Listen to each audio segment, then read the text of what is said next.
ले किसी को दे दे, पकड़ लो, उठाओ उठाओ।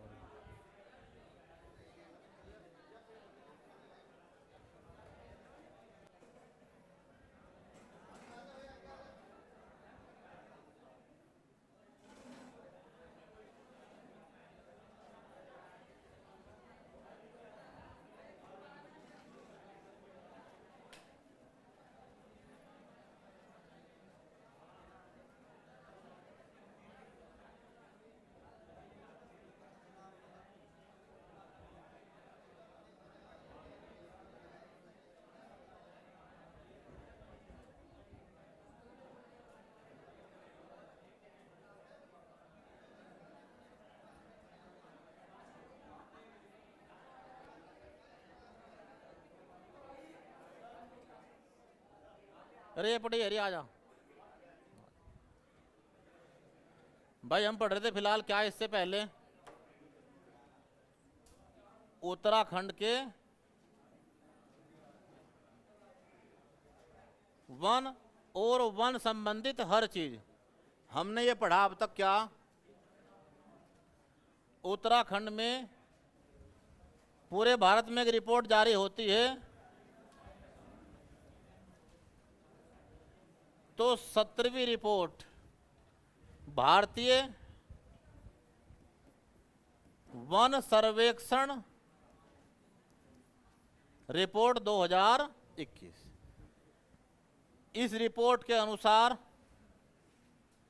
एक तो भारत सरकार के अनुसार पूरे भारत में और एक उत्तराखंड सरकार के अनुसार पूरे उत्तराखंड में कितने % वन है।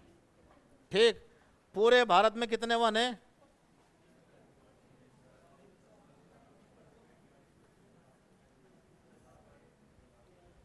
24% वन है पूरे भारत में। लक्ष्य रखा हुआ कितने का? 33% का। इसमें भी हमने 2 बात पढ़ी जो आपको याद रखनी। पढ़ेंगे बहुत सारी बात, लेकिन उन बातों का सार होगा, वो मत भूल जाना बिल्कुल भी। इस सारी बात के सार में 2 ही बात हैं बस। क्या? कि पूरे भारत में क्षेत्रफल में तो सर्वाधिक वन कहाँ है? मध्य प्रदेश। और न्यूनतम वन कहाँ है? हरियाणा। दूसरा आंकड़ा ये पड़ा परसेंटेज के अनुसार पूरे भारत में सर्वाधिक वन है।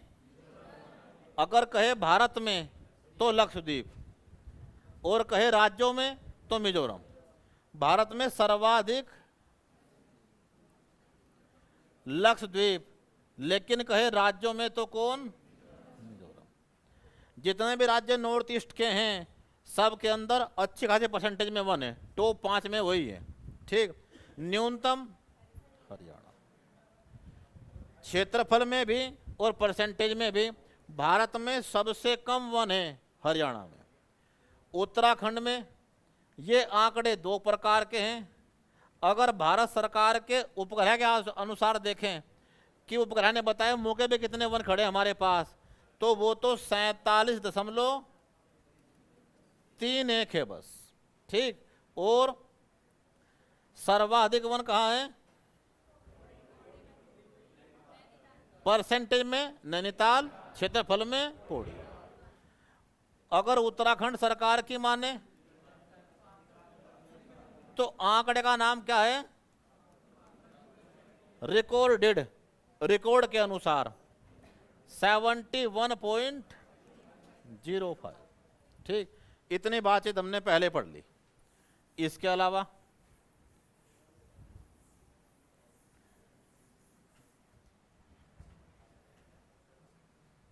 एक सबके लिए सूचना लगातार। क्या? कि उत्तराखंड का इतिहास हमने अभी पूरा किया, और ये तो अभी नया बैच चल रहा है फिलहाल, और टॉपिक दूसरा ही चल रहा है इसका। तो बस तो उत्तराखंड के इतिहास में हमने सबको ऑनलाइन ऐड कर दिया उत्तराखंड के इतिहास में, और एक बार सारी हिंदी वहाँ हो रखी उसमें भी, सबको फ्री। तो बस कोचिंग का आदमी ज्ञान IAS का ऐप डाउनलोड कर ले। ठीक, कुछ लोगों के पास तो एंड्रॉयड फ़ोन है तो वहाँ तो नाम ये डालना है। कुछ लोग क्या हैं, जिन पे एप्पल का फोन है, किडनी बेच रखी है अपनी, ठीक है। तो वो क्या डालें, वो डाले माई इंस्टीट्यूट, ये ऐप करना डाउनलोड, इसमें डालना फिर कोड, जो कोचिंग के ऐप का कोड है GJQFZ, ये बात नोट कर लियो, GJQFZ। दोनों में ही जब तुम ऐप डाउनलोड कर लो तो वहां आएगा प्लस का निशान एक, उस पर क्लिक करते ही तुमसे मांगता है वो कोड, तो UKHIS999, ये कोड है। बस एक रिक्वेस्ट भेजनी और गोरो को अपना नाम लिखवा दियो, हर एक आदमी यहाँ ऐड। किस लिए? ताकि हम तो अगले 1-1.5 महीने के अंदर अंदर खत्म कर दें क्या, पूरा उत्तराखंड। तुम खत्म करना हमारे साथ साथ जो हमने पढ़ी अब हिस्ट्री, उत्तराखंड की हिस्ट्री, इसमें क्लास है 38। कितनी? 38 क्लास, लगभग 38 घंटे की है, होंगे मुश्किल से 36 घंटे के आसपास। और कोई आदमी अगर रोज एक पढ़ दे, 36 दिन लगा दे, लेकिन एक ना पढ़े, कम से कम कितनी पढ़ ले? 2 क्लास रोज पढ़ ले, 18 दिन में खत्म। और इसे एक बार फिर रिपीट कर दे अगले 18 दिन में, 1 महीने में 2 बार घूम जाएगी हिस्ट्री। और इतना 1 महीने में क्या घूम जाएगा यहाँ पे, उत्तराखंड का बड़ा हिस्सा। और जिसने इतना काम कर दिया, अभी एग्जाम में टाइम है, बहुत लाभ होगा। सारा खेल रिवीजन का आएगा पढ़ा हुआ, बस वो टाइम पे रिकॉल हो जाए।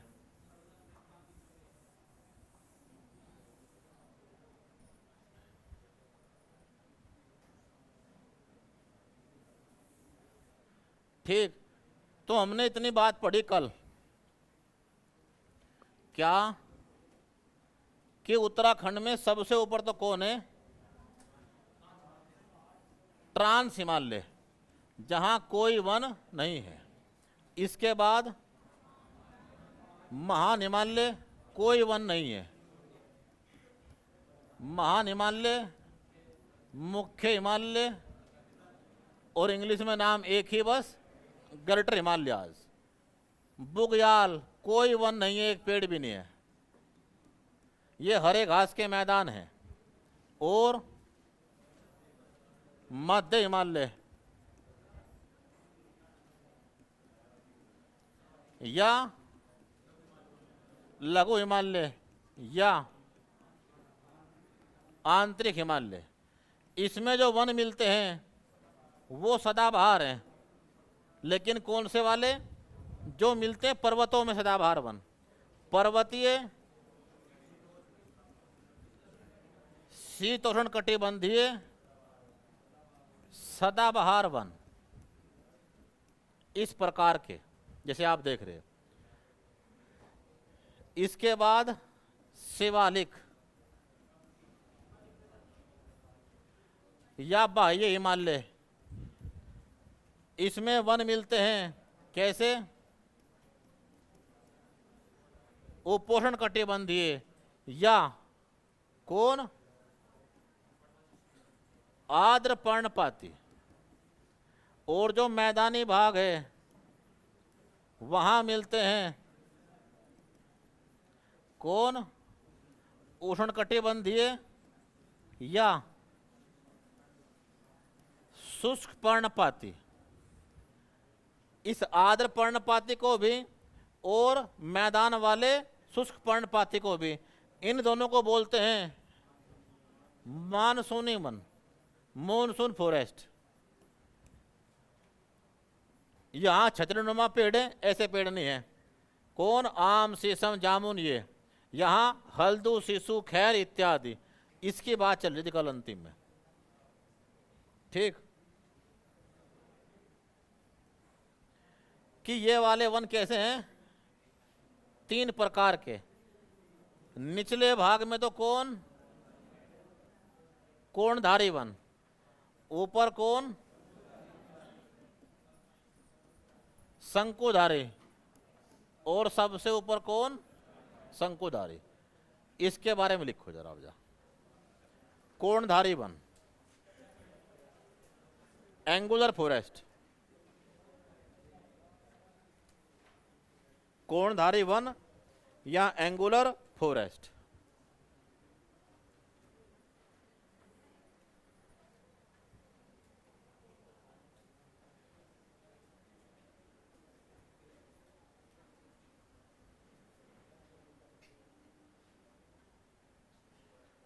ये वन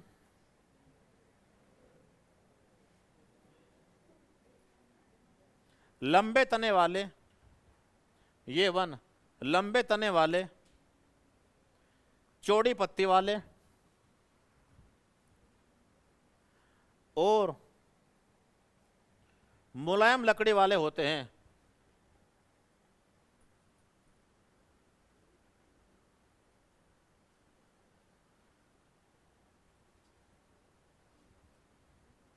जो 1500 से 2500 मीटर की ऊंचाई तक मिलते हैं, जो 1500 से 2500 मीटर की ऊंचाई तक मिलते हैं। एवरेज क्या है इनका? 1800 2000, 1500 से 2500 मीटर की ऊंचाई तक मिलते हैं।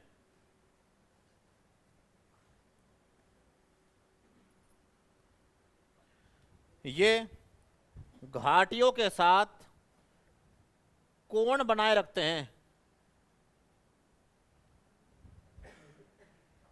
घाटियों के साथ कोण बनाए रखते हैं, इसीलिए इन्हें कोणधारी वन कहते हैं, एंगुलर फॉरेस्ट। ध्यान रखना, पूरे वर्ल्ड में सर्वाधिक हैं रूस में और कनाडा में, इसीलिए इन्हें कोणधारी वन कहा जाता है।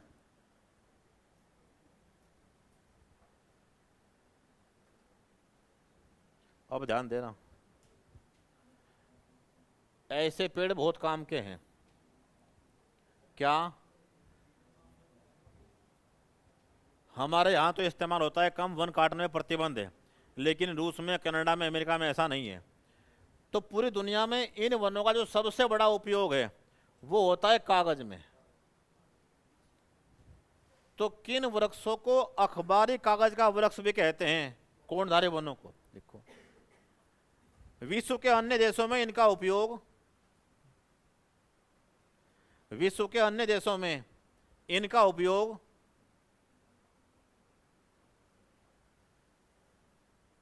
कागज बनाने में होता है।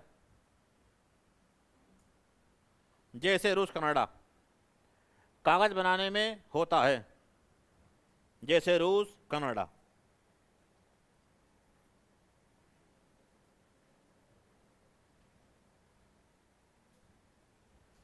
इनका सर्वाधिक विस्तार मध्य हिमालय में है,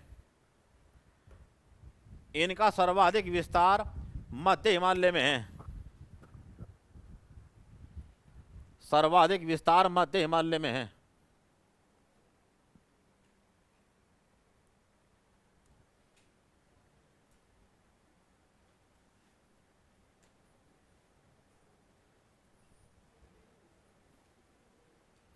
इनके मुख्य वृक्ष निम्न है, इनके मुख्य वृक्ष निम्न है। सबसे मेन तो एक, कौन?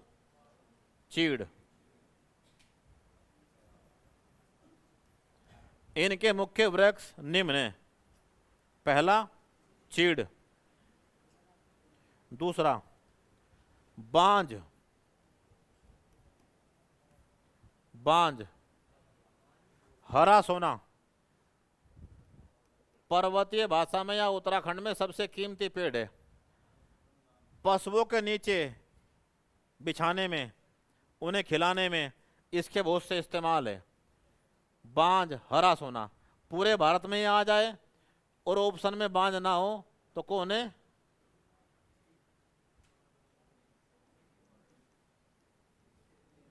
तेंदुपत्ता। अजीबोगरीब पत्ता है इसका। क्या बनती है? बीड़ी।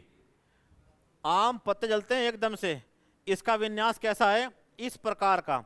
तो बीड़ी के इस पत्ते में क्या डाल दिया? तंबाकू, और ऊपर से क्या लगा दिया? धागा। ठीक, और मंडल बिखरे आराम से। लिखो। पूरे भारत में हरा सोना कौन? तेंदुपत्ता। और उत्तराखंड में कौन? लिखो बांज। अगला इन्हें का पेड़ बर्च। बर्च। एक राजा हुए कौन? राजा भोज। तो उन्होंने इस पत्ते पे लिखना शुरू कर दिया, पत्ता छोड़ा है, तो इसका नाम पड़ गया भोजपत्रों का वृक्ष। भोजपत्रों का वृक्ष। क्या नाम है इसका? बर्च। कौन? ओक। ओक। जो बोतलें होती हैं उनमें लगती है कोर्क, फंसाने वाली डांट, वो किसकी बनती है? ओक की। ओक। बोतलों की डांट इत्यादि जिसे कहते हैं कोर्क, बोतलों की डांट इत्यादि। चीड़, बांज, बर्च, ओक इत्यादि।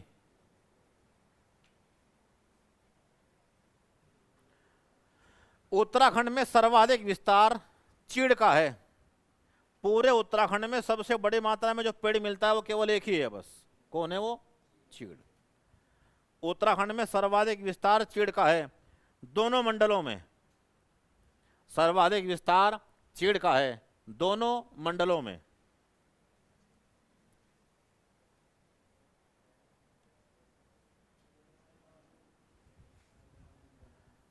दोनों मंडलों में, गढ़वाल कुमाऊं। अब जो भी ये तीनों प्रकार के वन है, इनसे निकलता है नमी, इनके अंदर भयंकर है, वो नमी बाहर निकल रही है।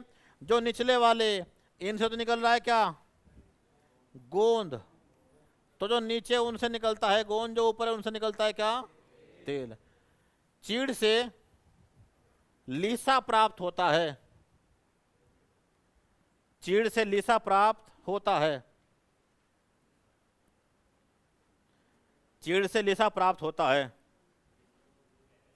गोंद है उसका बस, प्राप्त होता है, जिसका उपयोग पेंट, वार्निश, विरोजा, पट्टों पर लगने वाला विरोजा आदि में होता है।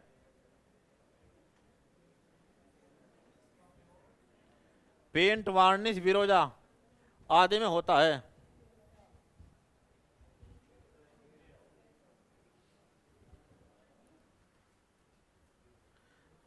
सरकार को सर्वाधिक राजस्व, मतलब पैसा, सरकार को सर्वाधिक राजस्व चीड़ से प्राप्त होता है। सरकार को सर्वाधिक राजस्व चीड़ से प्राप्त होता है।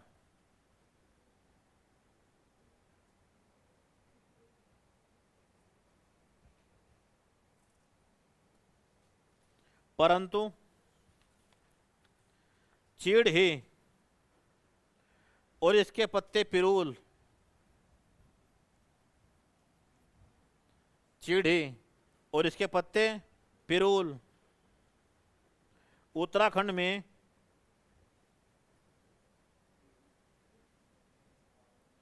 वन अग्नि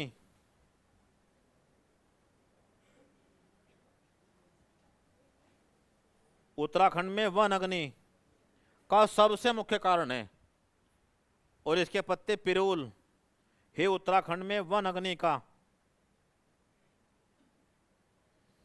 सबसे मुख्य कारण है।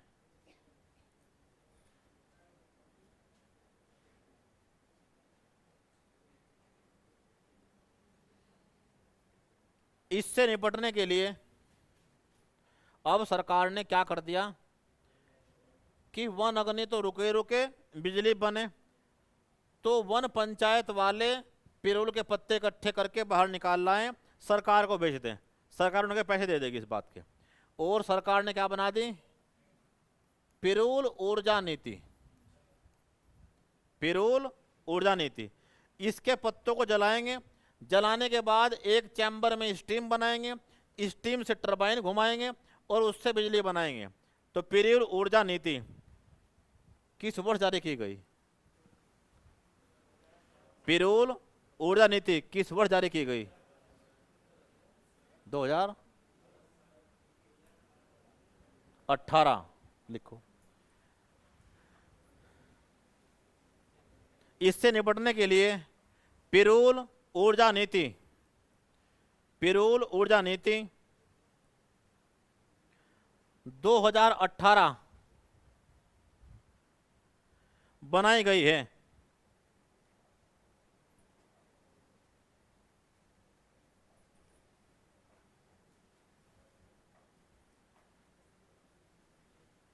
क्योंकि उत्तराखंड में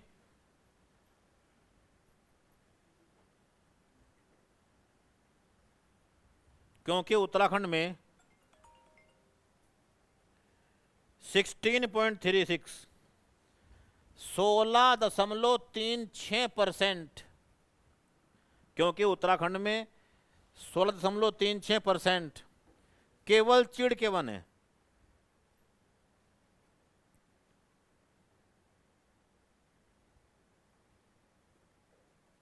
जिनसे 150 मेगावाट बिजली बन सकती है, जिनसे 150 मेगावाट बिजली बन सकती है।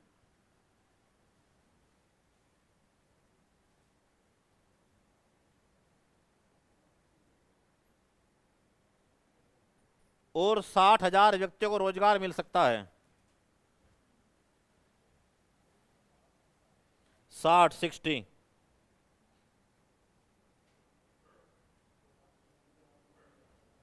रोजगार मिल सकता है।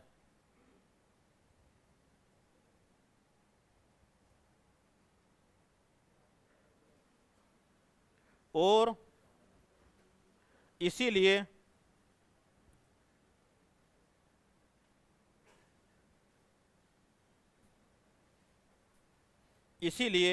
अक्टूबर 2020 में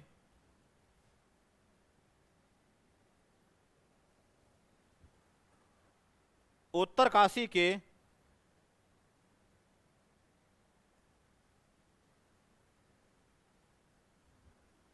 डुंडा क्षेत्र में, डुंडा, गुंडा नहीं, डुंडा, डुंडा क्षेत्र में उत्तराखंड का पहला पिरूल ऊर्जा संयंत्र, बताओ कहां लगाया गया है? उत्तरकाशी में कहां? चकोन धनोरी। उत्तराखंड का पहला पिरूल ऊर्जा संयंत्र चकोन धनारी।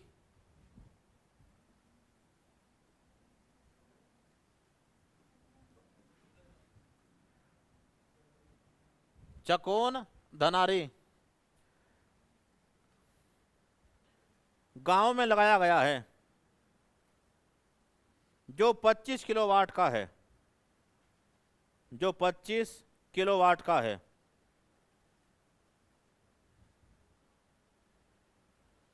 और जिस पर 25 लाख रुपए खर्च आया है।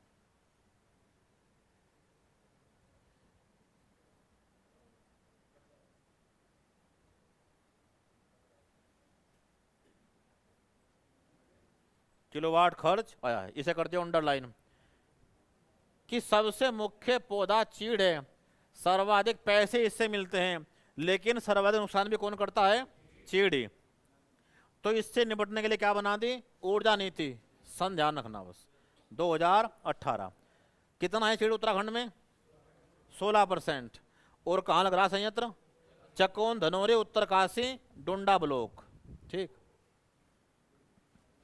अगला शंकुधारी वन। शंकुधारी वन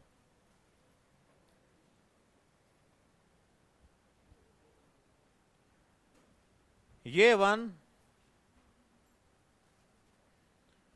3000 मीटर की ऊंचाई तक मिलते हैं।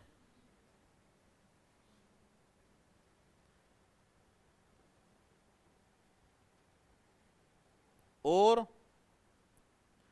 शंकु के आकार के होते हैं कोनीफेरस, और शंकु के आकार के होते हैं कोनीफेरस।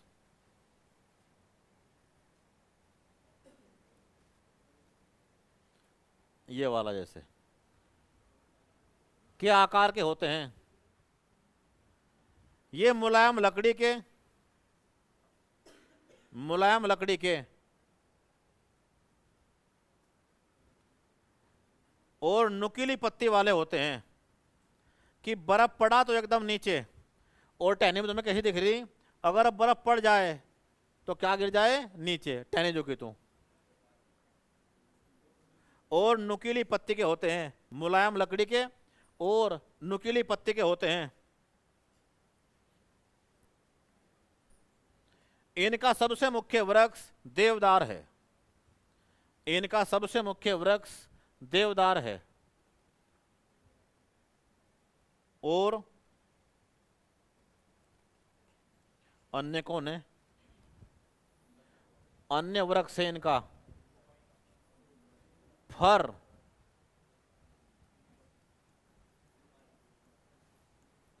बिलो पाइन, विलो, फर, बिलू पाइन। पाइन का मतलब चीड़, जैसे ऊंचाई बढ़ रही है उसका रंग बदल रहे हैं। बिलो पाइन, विलो, विलो के ब्रैकेट में लिखो। इसे स्पोर्ट वुड, खेल में इस्तेमाल होने वाली लकड़ी स्पोर्ट वुड कहते हैं। इससे क्रिकेट के बैट, हॉकी स्टिक क्रिकेट के बैट, हॉकी स्टिक आदि बनती हैं।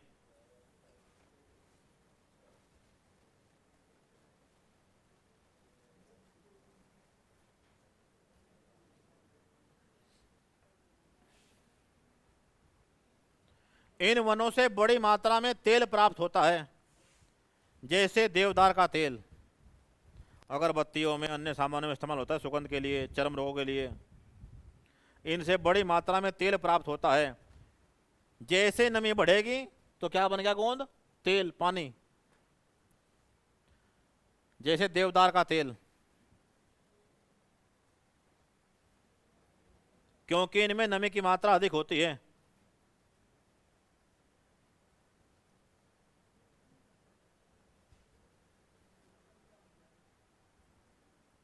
अगला alpine one, alpine one, alpine one.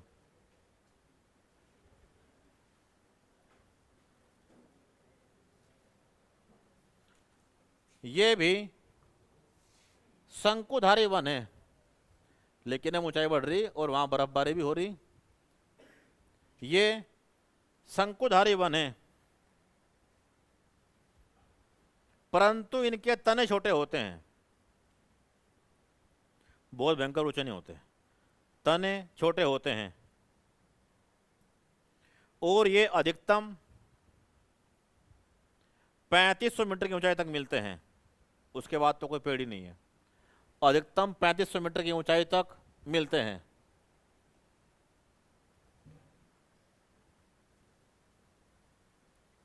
इनके मुख्य वृक्ष बुरांस। और रखा क्वेश्चन कि बुरांस किस प्रकार के वनों का पौधा है। इनके मुख्य वृक्ष बुरांस, इसकी किस्में अलग है, कंपानुलाटम, बुरांस, कंपानुलाटम।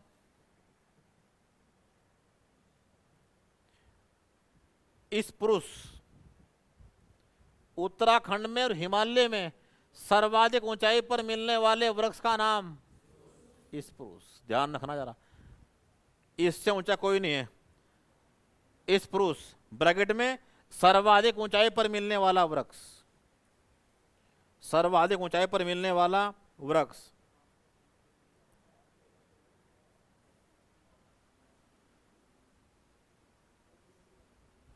और यहीं पर वन समाप्त होते हैं। और यहीं पर वन समाप्त होते हैं, जिसे वृक्ष रेखा कहते हैं, जिसे वृक्ष रेखा कहते हैं। टिम्बर लाइन, ट्री लाइन नहीं, टिम्बर लाइन, जो 3500 मीटर की ऊंचाई पर स्थित है, जो 3500 मीटर की ऊंचाई पर स्थित है, टिम्बर लाइन।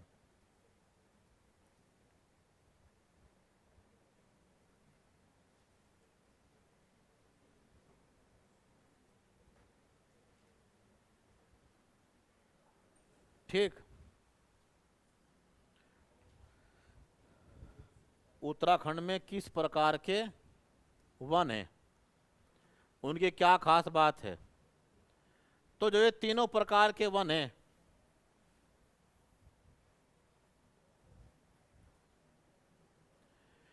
इन तीनों वनों के अंदर बहुत सी मिलती है क्या? जड़ी बूटियां, अलग लाइन से। मध्य हिमालय के सदाबहार वन, मध्य हिमालय के सदाबहार वनों में, मध्य हिमालय के सदाबहार वनों में, मध्य हिमालय के सदाबहार वनों में जड़ी बूटियां पाई जाती हैं।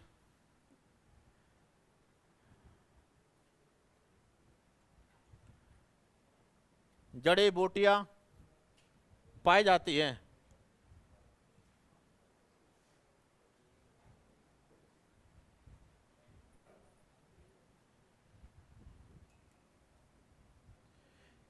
इसीलिए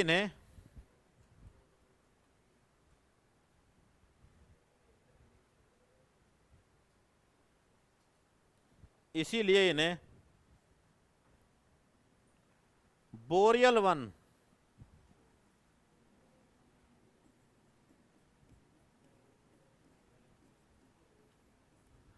बोरियल वन भी कहा जाता है, बोरियल वन भी कहा जाता है। एक one hand two hand bracket में अलग लिखो। जो ये दक्षिण भारत है, रखा क्वेश्चन, अभी एक वैकेंसी आने वाली है समीक्षा अधिकारी की, बस आएगी जरूर 1 से 2 महीने बाद। 124 पोस्ट है, और जो तुम पढ़ रहे सब जगह तो ये आने वाला हर चीज। और एग्जाम कौन सा? एक लोअर पीसीएस। इसकी जो सबसे बड़ी पोस्ट है लोअर पीसीएस की, वो नायब तहसीलदार है, जिसका ग्रेड पे छोटा इससे। ये लेवल 6 की पोस्ट है, ये लेवल 8 की पोस्ट है। और जो तुम पढ़ रहे फिलहाल, इससे बाहर कुछ नहीं आना यहाँ पे। और इस एग्जाम में एक खास बात है बहुत ही, इस एग्जाम के अंदर मेंस में जो जीएस होगी वो भी ऑब्जेक्टिव है, यानी तुम्हें मेंस में लिखने वाला पंगा भी नहीं है। केवल दूसरा पेपर जो मेंस में होगा वो हिंदी का होगा, और ये आम हिंदी नहीं आने की। क्या आएगी? 2 ही चीज आनी उसके अंदर बस।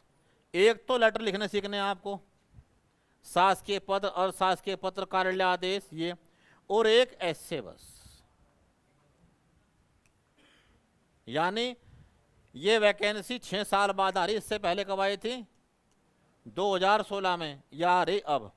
और हर एक आदमी इस फार्म को छोड़ना मत, इसे निकाल सकता हो तुम में से कोई भी। 40 से 45 नंबर का तो यहाँ उत्तराखंड है,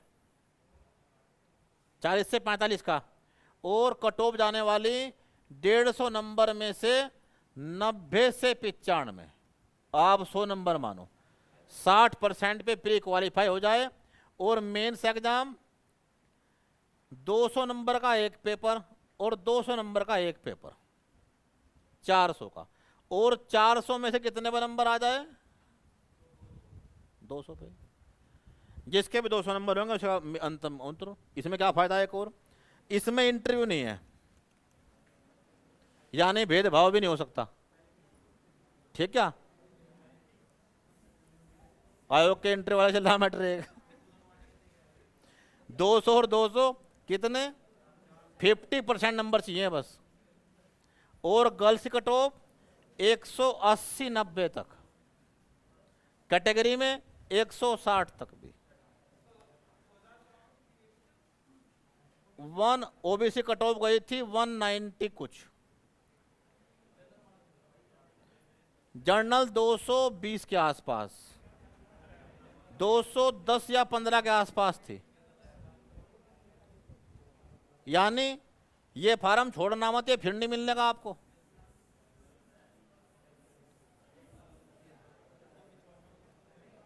यहां तनख्वाह 4200 ग्रेड पे की, एग्जाम निकालो, पहले प्री फिर मेन फिर इंटरव्यू, तीनों स्टेज। यहां इंटरव्यू है नहीं, और लेवल 8 तनख्वाह 70,000 पर स्टार्टिंग, और कहां तक 1,55,000 तक। दूसरी बातचीत, तुम ये नौकरी करोगे या भरो, मान लो भविष्य में कभी काम करना पड़ेगा 6 दिन, यहां काम है 5 दिन, 5 डे वीक, बस 2 दिन छुट्टी, सैटरडे भी और संडे भी। और इनमें ट्रांसफर पोस्टिंग, तुम पढ़े उत्तरकाशी, चिचमौली, पिथौरागढ़, यहाँ जाना भी कहीं नहीं, हरिद्वार या देहरादून। तो यह वैकेंसी छोड़ना मत बिल्कुल भी।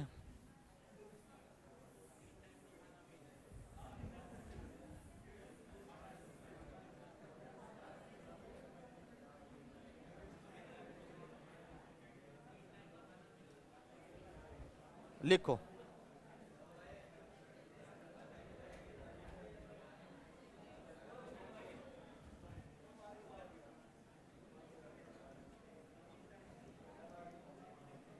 सोलह वन।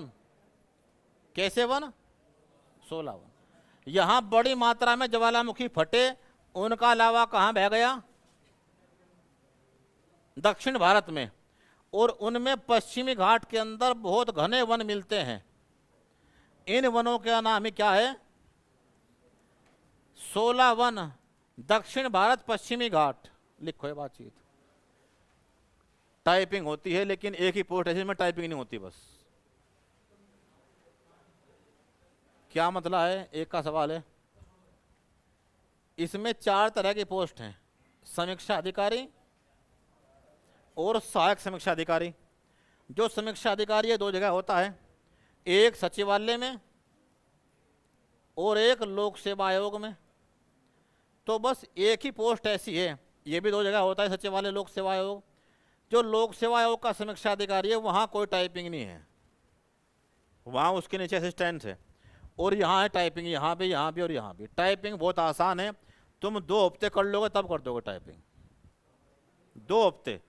और तुमने 1 महीना अच्छे से प्रैक्टिस कर ली तो बहुत सामान्य है। यानी इतने कम शब्द मांग रहे, कोई बेसिक भी जानता होगा तब भी निकाल दे। अभी किसी को टाइपिंग नहीं करनी। टाइपिंग करना कब? जब मेंस भी हो जाए, उसके बाद में होती है टाइपिंग। तो फार्म छोड़ना मत।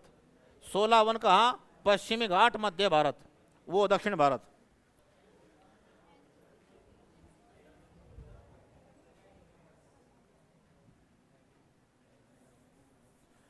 ये तो बात पूरी उत्तराखंड में कितने प्रकार के वन हैं और उनके क्या खास बात है।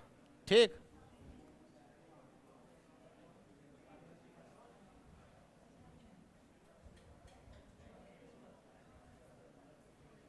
अब आगे उत्तराखंड के वन आंदोलन।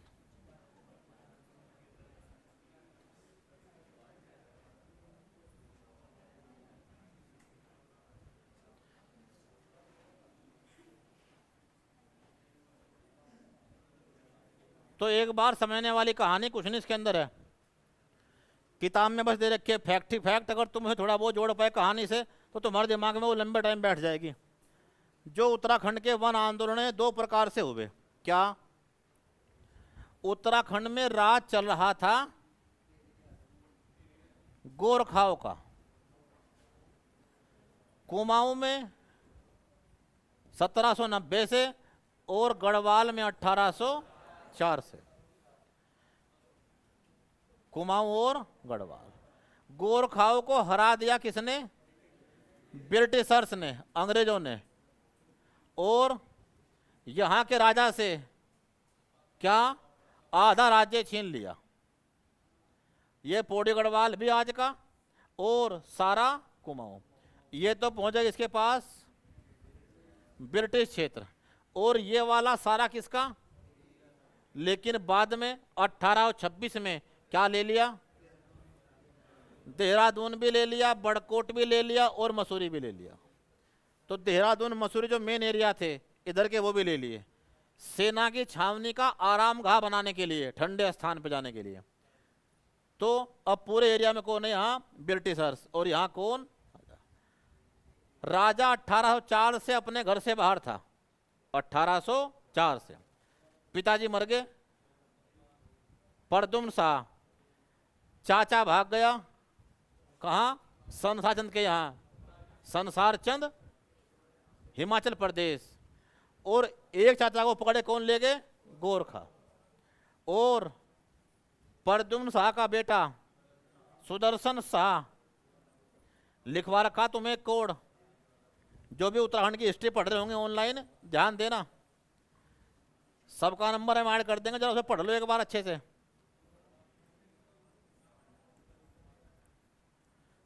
शुभ प्रताप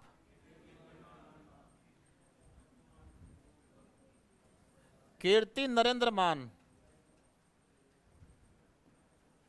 टिहरी के राजवंश में 6 राजा हुए, 1 2 3 4 5 6। तो सबसे पहले की बात है, सुदर्शन शाह कहाँ रह रहा था, हमारे पास ब्रिटिश क्षेत्र जवालापुर में, और 10 साल से आग्रह कर रहा था किससे, अंग्रेजों से, कि इन पे हमला बोल दो। और हालत बिल्कुल खराब थी, पैसे वगैरह कुछ भी नहीं थे।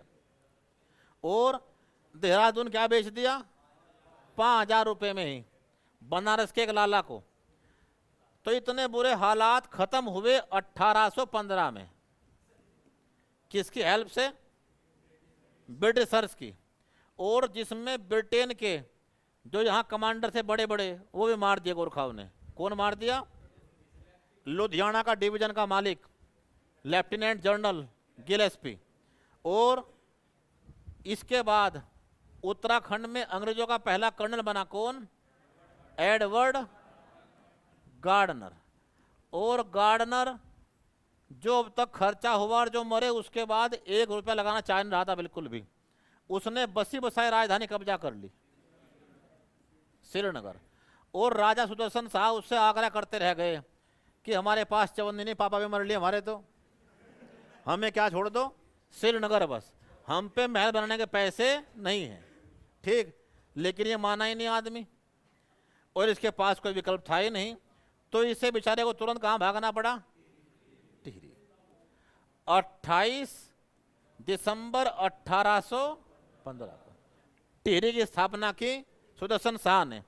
और इतने बुरे हालात थे कि जब जेब में चवन्नी ना हो, 10 साल से घर छुटा हुआ हो, और 1 रुपया कहीं से ना आता हो। और 28 दिसंबर को जब टिहरी में राजमहल निर्माण शुरू हुआ, इसके बाद तो 30 साल तक खत्म ही नहीं हुआ। हालत राजा की भयंकर खराब, और कंडीशन यहां आ गई कि आय कहां से प्राप्त करें। तो आय प्राप्त करने का जरिया सबसे पहले एक बना कि ठीक है, जितने लोग खेती करते हैं इनसे आय लेंगे, लगान लेंगे इनसे। यानी इन लोगों ने शुरू कर दिया भू बंदोबस्त। मतलब अगर इस गांव में तुम सब रहते हो तो तुम जहां खेती करते हो पहले वो जमीन तुम्हारे नाम लिखी जाएगी अब, और जितने भी तुम खेती करोगे उसका लगान तुम्हें देना पड़ेगा। तो एक काम तो क्या शुरू कर दिया, अपने खर्चे पूरे करने हैं, राजमहल बनाने हैं, जनता परेशान इनके। क्या, पहाड़ के लोग बहुत मेहनती हैं। यहाँ हम खेती कर रहे थे बड़ी मेहनत से, ये आम जमीन नहीं जो कोई भी खेती कर ले कहीं जाके। यहाँ खेती करना मजाक खेल नहीं है। पहाड़ों में पानी को रोकना, मेड़ बनाना, फिर वहाँ बैल या अन्य से खेती करना। और आज से कब, सैकड़ों साल पहले, जहाँ रास्ते में कोई ना हो। तो वो लोग मेहनत करके नई जगह साफ करते, पहाड़ पे नई जगह खेती करने के लिए तैयार होते। तुरंत कौन आ लेता, राजा। कि पिछले साल तो हमने क्या किया था, भू बंदोबस्त या चकबंदी, और इतनी भूमि पर जितने लोग खेती कर रहे थे उनके नाम लिख के ले गए। अब ये लोग लगान देंगे। और अगली बार इन लोगों ने नई जमीन ढूंढ ली। ये वहाँ साफ सुथरा क्या पत्थर हटाए, खेती लायक उसे बनाई और खेती करना शुरू करते हैं। एकदम से फिर कौन है अगले साल? राजा फिरा लिया कि ठीक है यहाँ पे नाम लिखवाओ फटाफट। सहायता कुछ नहीं करनी, इनकी हेल्प कुछ नहीं करनी, ये मेहनत कर रहे हैं और लगान कौन लूट रहा है इनसे? राजा। तो एक तो लोग किससे परेशान थे? लगान से। और दूसरी बात, 1850 आते आते पूरी दुनिया में रेलवे का विकास बहुत तेज हो रहा था, खास तौर से यूरोप में। उसके बाद जो भी देश गुलाम थे ब्रिटेन के, अफ्रीका के हों चाहे एशिया के हों, 54 कंट्री गुलाम थे। और उनमें बहुत से कंट्री ऐसे थे जिनके पास बढ़िया क्वालिटी की लकड़ी थी ही नहीं।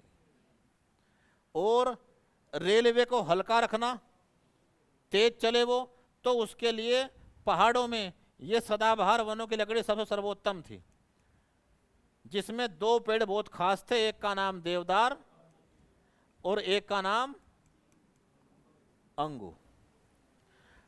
तो एक आदमी 1850 में आता है उत्तराखंड में, जिसका नाम था फ्रेडरिक विल्सन। एक ठेकेदार, और ये सुदर्शन शाह को बताता है इन वनों का महत्व। किस काल में आ रखा था ये? सुदर्शन शाह के। और महत्व बता के इससे ठेका लेता है 1850 से 1864 तक का। किससे? सुदर्शन शाह से। अब भारत में भी और दुनिया भर में भी लकड़ी कट रही है उत्तराखंड की, और दमादम कहां जा रही है? तुमने अभी कोड पढ़ा वो, शुभ प्रताप कीर्ति नरेंद्र मान। ठीक, तो बिल्कुल 1857 में ये तो मर गया। ठीक, और इस टाइम तक लूट चल रही थी खुली, पैसे कुछ भी नहीं दे रहा था, नाम मात्र के, पागल बना रहा था। क्या कहा कि जंगल कटवाओ, इनका इतना भयंकर महत्व है नहीं, क्या लगा लो? आलू, सोयाबीन, और क्या लगा लो? सेब। और पौधे भी सेब के मैं मंगवा दूंगा, कहां से? इंग्लैंड से। किसने मंगवा दिए? विल्सन ने। अब जैसे इस लूट की बात समझ में आई, किसकी? भवानी शाह की। तो भवानी शाह ने कहा अब ठेका वैसे नहीं मिलने का, अब तो अपने दिमाग में इतनी बड़ी रकम इसके थी, इसने वही बोल दी। कितनी? 10,000 रुपये वार्षिक लेंगे तब मिलेगा ठेका, एक साल के 10,000। ठेका ले लिया। 1865 से 1885 तक 20 साल, और हर साल के 10,000। 10,000 मतलब जैसे आज के सैकड़ों करोड़। और क्या तो राजा के पास घर भी था, बुरी हालत थी। और क्या एकदम राजा के बच्चे पढ़ने शुरू हो गए, नए नए महल बनने शुरू हो गए। टिहरी की रियासत में केवल 3 शहर थे। एक का नाम उत्तर काशी, कौन? बड़कोट। दूसरा बताओ कौन था?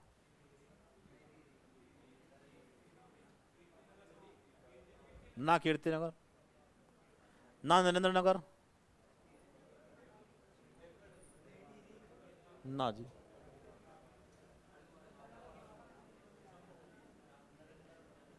ना जी,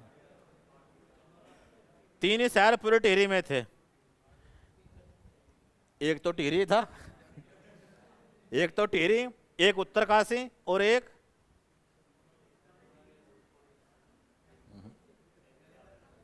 नरेंद्र नगर भी नहीं था। नैनीताल,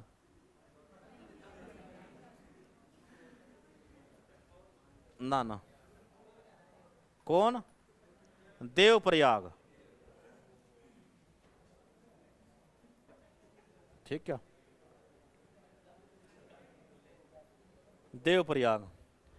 इसका प्राचीन नाम था बड़ा हाट जी।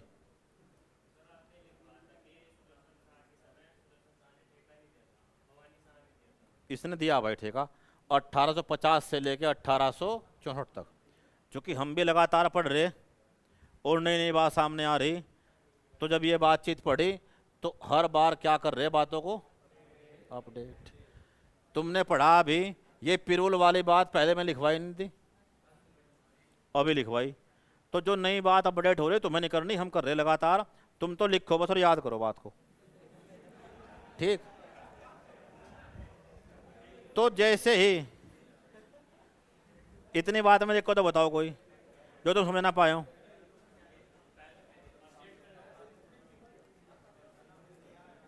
जैसे ही वनों की लूट शुरू हुई तो राजा ने दिखा दिया पैसा क्या होता है, और राजा का राजमहल, नए शहर, रोड सब बनने शुरू हो गए। और एकदम से राजा ने 3 नए नगर बसा दिए आने वाले कुछ वर्षों में, ठीक क्या। कौन बसा दिया? प्रताप नगर, कीर्ति नगर, और पूरे पहाड़ में कहीं चले जाना, केवल टिहरी ऐसा है जहां कैसे मिलेंगे प्लांट सिटी, यानी बसाई गई है। तो रास्ते चौड़े, सब अच्छे, ऐसा पूरे पहाड़ में कहीं नहीं मिलने का, चाहे पहुंच जाओ मसूरी, चाहे पहुंच जाओ कहीं और। यानी ऐसे प्लांट, चौड़े रास्ते, पार्क, हर चीज राजा ने खुद बसवाई। तो केवल कहाँ मिलेगा सामान? 3 जगह, और 3 शहरों में ही। यानी ऋषिकेश से ऊपर ही कौन है? नरेंद्र नगर। और अपना बनाया राजमहल कई हजार बीघे में, कई हजार बीघा में, जो आज कौन है? 5 स्टार होटल, जिसका नाम है, नेट पे देखना, उत्तर भारत का सबसे महंगा होटल। किसका? राजा का महल, राजा का महल। और उत्तराखंड का एकमात्र 5 स्टार होटल, इसमें दुनिया भर के आदमी आ रहे, जिस पे जमीन पड़ी खाली दुनिया भर की, बहुत बड़े एरिया की। यानी क्या तो हालत खराब थी, और जरिया केवल एक था, भू राजस्व। और क्या जैसे वनों की लूट शुरू हुई तो पहले क्या शुरू हो गया? पुराने शहर थे, नए शहर बन गए, रास्ते कभी मसूरी से करते हैं कनेक्ट, कभी देवप्रयाग से करते हैं, कभी श्रीनगर से करते हैं।